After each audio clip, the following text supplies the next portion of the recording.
நமது நாடாளுமன்ற உறுப்பினர்களில் 43% பேர் குற்றவாளிகள். அதில் 29% பேர் கொலை, வன்முறை போன்ற கடுமையான குற்றங்களில்.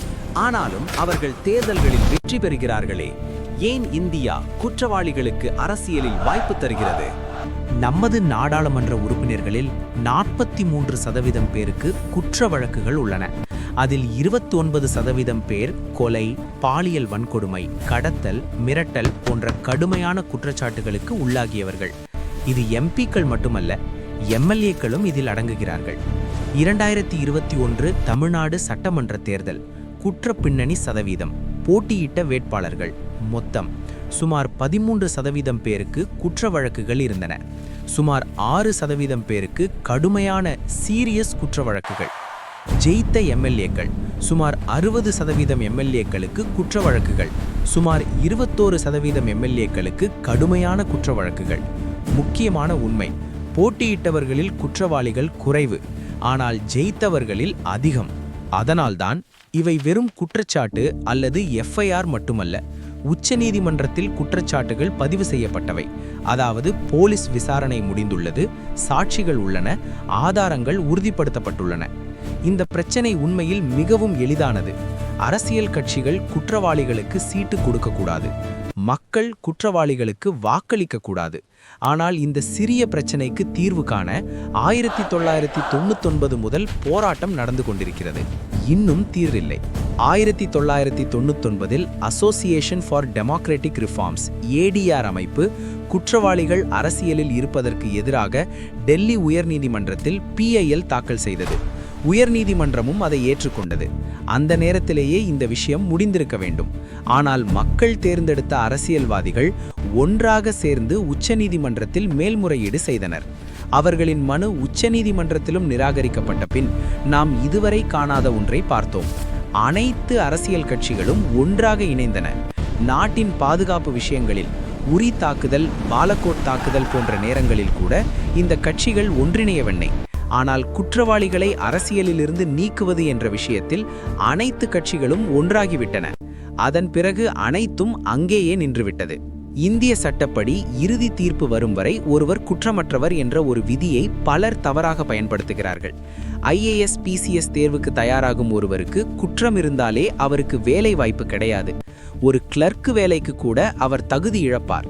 ஆனால் தீர்ப்பு வராத கோடிக்கணக்கான கைதிகள் விசாரணை நிலை கைதிகளாக சிறையில் அடைக்கப்பட்டிருக்கிறார்கள். இந்த விதிகள் அரசியல்வாதிகளுக்கு மட்டும் பொருந்துகின்றன, பொதுமக்களுக்கு அல்ல. பெரிய நாடாளுமன்ற தொகுதிகளில் குற்றவாளி வேட்பாளரை கண்டுபிடிப்பது கடினம் என்று கட்சிகள் சொல்கின்றன. ADR ஆய்வின்படி குற்றவாளி வேட்பாளர் வெற்றி பெறும் வாய்ப்பு சுத்தமான வேட்பாளரை விட 3% அதிகம். குற்றவாளி வேட்பாளர் என்றால் பணம், வன்முறை என்ற பரிபூரண கலவை. தேர்தல் செலவுக்கு பணம், சுயநிதி, கருப்பு பணம், நிதி திரட்டல் எல்லாவற்றிலும் அவர்கள் நிபுணர்கள். அதனால்தான் அவர்கள் அரசியல் கட்சிகளின் முதல் தேர்வாக மாறுகிறார்கள். முன்பு அவர்கள் கூட்டம் சேர்ப்பது, வாக்குச்சாவடி பிடிப்பு வரை மட்டுமே இருந்தார்கள். இப்போது அவர்களின் திறன் அதிகரித்ததால் கட்சிகளின் முக்கிய ஆயுதமாகிவிட்டனர். கட்சிகளின் கட்டாயத்தை புரிந்து கொள்ளலாம். ஆனால் ஜாதி மற்றும் அமைப்பு தோல்வி காரணமாக மக்களும் அவர்களுக்கு வாக்களிக்க கட்டாயப்படுகிறார்கள். இன்றைக்கு FIR பதிவு செய்யவே ரெஃபரன்ஸ் தேவை. ஆனால் உங்கள் ஜாதி அரசியல்வாதியை அணுகினால் உங்கள் வேலை உடனே நடக்கும். அவர் உங்களை சிறிது பயன்படுத்துவார், ஆனால் வேலை செய்து தருவார். இந்த அமைப்பு பலவீனமாக இருப்பதே மக்களை அவர்களுக்கு வாக்களிக்க வைக்கிறது. மேலும் இந்த அமைப்பு எப்போதும் பலம் வடையாதபடி அவர்கள் பார்த்து கொள்கிறார்கள். ஒவ்வொரு அரசியல்வாதியும் சொல்வது ஒன்றே: இந்த அமைப்பு குப்பை, இதில் பல குறைகள் உள்ளன, நான் உங்களை காப்பாற்ற வந்தவன், ஏழைகளின் உரிமைக்காக போராடுகிறேன் என்று சொல்லி அவர்தான் பணக்காரராகிறார். வெற்றி பெறும் சூத்திரம் எளிது. முதலில் ஒரு பகுதியை தேர்வு செய்யுங்கள். அந்த பகுதியின் ஜாதி கணக்கை பாருங்கள். அதிகம் உள்ள ஜாதியிலிருந்து ராபின்ஹுட் அல்லது பாகுபலி மாதிரி ஒருவரை தேர்வு செய்யுங்கள்.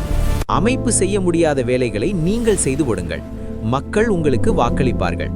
மக்கள் சற்று புத்திசாலியாகிவிட்டால் கலவரம் உருவாக்குங்கள். அப்போது வாக்களிப்பது அவர்களின் கட்டாயமாகிவிடும். சென்டர் ஃபார் மீடியா ஸ்டடீஸ் ஆய்வின்படி 2024 லோக்சபா தேர்தலில் 60,000 கோடி ரூபாய்க்கும் மேல் செலவானது. உலகிலேயே அதிக தேர்தல் செலவிடும் நாடு இந்தியா, அமெரிக்காவை விடக்கூட. இவ்வளவு செலவு செய்பவன் லாபம் எதிர்பார்க்க மாட்டானா? அரசியல் கட்சிகள் ஒருவருக்கொருவர் எதிரிகள் போல தெரிந்தாலும் நிதி வெளிப்படைத்தன்மை விஷயத்தில் அனைவரும் ஒன்றாக நிற்கிறார்கள். அவர்கள் எப்போதும் கட்சி நிதி வெளிப்படையாக இருக்க அனுமதிக்க மாட்டார்கள். அவர்கள் ஆட்சியில் வந்தால் முழு அமைப்பும் அவர்களின் கட்டுப்பாட்டில் இயங்கும். அவர்களுக்கு கட்டுப்படாத போலீஸ் அதிகாரிகள் உடனே மாற்றப்படுவார்கள். 1,00,000 மக்களுக்கு 14,000 போலீஸ், ஆனால் 14,482 அரசியல்வாதிகளுக்கு 47,000 போலீஸ் பாதுகாப்பு. ஒரு குற்றவாளிக்காக IAS PCS அதிகாரிகள் பின்னால் சுற்றுவதை பார்த்திருக்கிறீர்களா? அதுவே மிக மோசமான காட்சி. ஒவ்வொரு ஆண்டும் வரும் அறிக்கைகள் சொல்வது 75% மக்கள் போலீஸை நம்பவில்லை. இந்தியா மட்டுமே போலீஸை பார்த்தால் பயமாக உணரும் நாடு. 15 வயது குழந்தைக்கே IPL சூதாட்டம் எங்கே நடக்கிறது என்று தெரியும், ஆனால் போலீஸுக்கு தெரியாது. இந்த பலவீனமான அமைப்பு அரசியல்வாதிகளுக்கு மிகவும் வசதியானது. அமைப்பு வளம்வடைந்தனாலே அவர்களின் தொழில் முடிந்துவிடும். இந்திய மக்களில் 65% பேர் 35 வயதுக்கு கீழ்வனவர். ஆனால் லோக்சபா சராசரி 54, ராஜ்யசபா 63.5.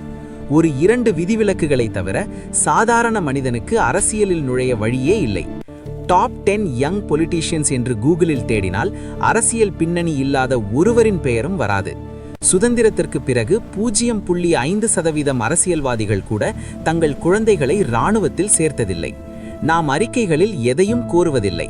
மதம் விஷயங்கள் இருந்தால் போதும், நாம் மகிழ்ச்சி அடைந்து விடுகிறோம். இந்தியா பிரிட்டிஷ் நாடாளுமன்ற முறையை ஏற்றுக்கொண்டது. அதில் முக்கியமானது ஷேடோ கேபினெட். அதை நாம் விட்டுவிட்டோம்.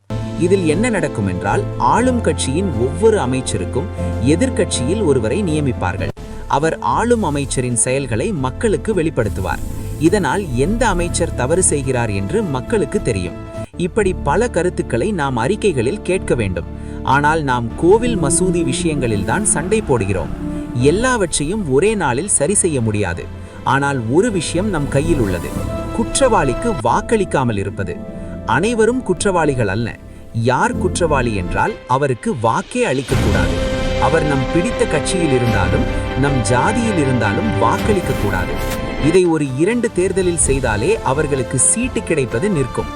மொபைல் வாங்குவதற்கு நாம் செய்யும் ஆராய்ச்சியின் 10% கூட வேட்பாளரை பற்றி செய்தால் இந்த குற்றவாளிகள் நாடாளுமன்றத்தில் இருக்க மாட்டார்கள். அவர்கள் இருக்க வேண்டிய இடத்தில்தான் இருப்பார்கள். இறுதியாக இந்த கேள்வியுடன் நிறுத்துகிறேன். அரசியல் சமூக சேவை என்றால் சம்பளம் ஏன்? அது ஒரு வேலை என்றால் தேர்வு தகுதி ஏன் இல்லை?